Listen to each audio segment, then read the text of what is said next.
Welcome back to Project 613. Today we will address a famous question, and that is, why is it when you travel to Israel for Pesach, you only have one Seder? But if you were to make Pesach in the diaspora, you would have two. And the same goes for all the Yom Tovim. Why is it that the beginning of each Yomtov in the diaspora is marked with a 2-day Yomtov, whereas in the land of Israel, it's marked with 1 day?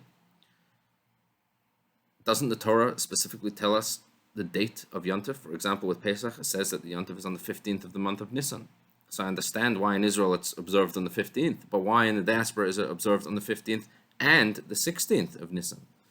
Well, in the mitzvah that we are learning these days, which is the mitzvah to establish the Jewish calendar and to make all the calculations of the months and the years, that we know from the verse, HaChodesh Hazeh Lachem Rosh Chodashim, we have the answer to this question.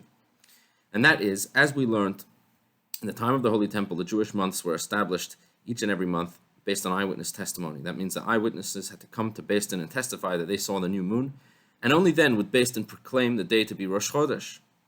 How would Beis Din spread the word? So as we learned, originally there was a system of lighting bonfires on the mountaintops, but then this changed to a system where Beis Din would send out messengers that would travel from community to community and to inform them when Rosh Chodesh was proclaimed.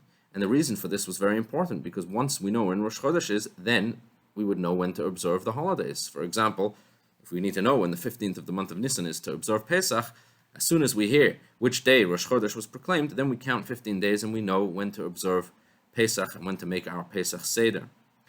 The problem is, what happens in a community where they did not get the message? If the messengers did not arrive to that community in time? And in fact, this is exactly what would happen to the communities of the diaspora in the time of the Holy Temple, where the messengers did not manage to reach them in time for Yomtov. So when it came to the 15th of the month, they were actually in doubt. They didn't know, is today the 15th of the month because the previous month had 29 days, or perhaps tomorrow is the 15th of the month because the previous month perhaps had 30 days. And since they were in doubt, therefore, they would observe 2 days of Yomtov. And therefore,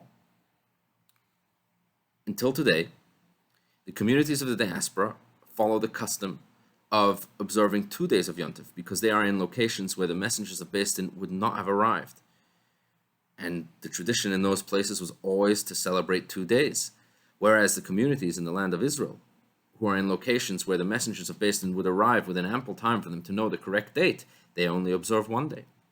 Now, of course, you may wonder that this explanation is only good for a time where we do not have a fixed calendar, where we rely on eyewitness testimony. But today, where we have a calendar and we all know what day Rosh Chodesh is, we all know when the 15th of the month is, shouldn't we all observe on the correct day, just the 1 day of Yomtov? The answer to this question could be understood on 2 levels. Number one, as the Talmud tells us, we are cautioned to keep the practices of our forefathers that we have. And that is especially when we're talking about practices and customs that go back all the way to the times of the prophets.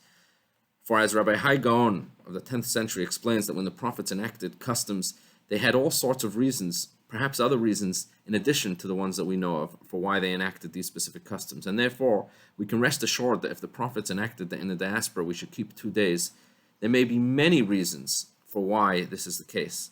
And therefore, even though the specific reason of being in doubt may not be applicable today, nonetheless, we still observe the custom of our forefathers in the diaspora.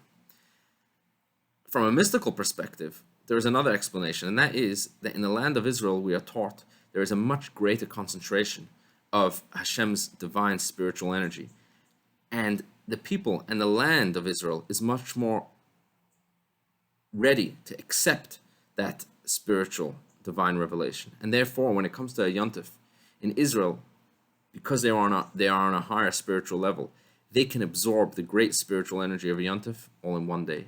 But in the diaspora, it takes us longer to absorb all of that amazing spirituality that every Yomtov contains. We need to spread that to a 2-day period to really be able to absorb it. Have a wonderful, wonderful day.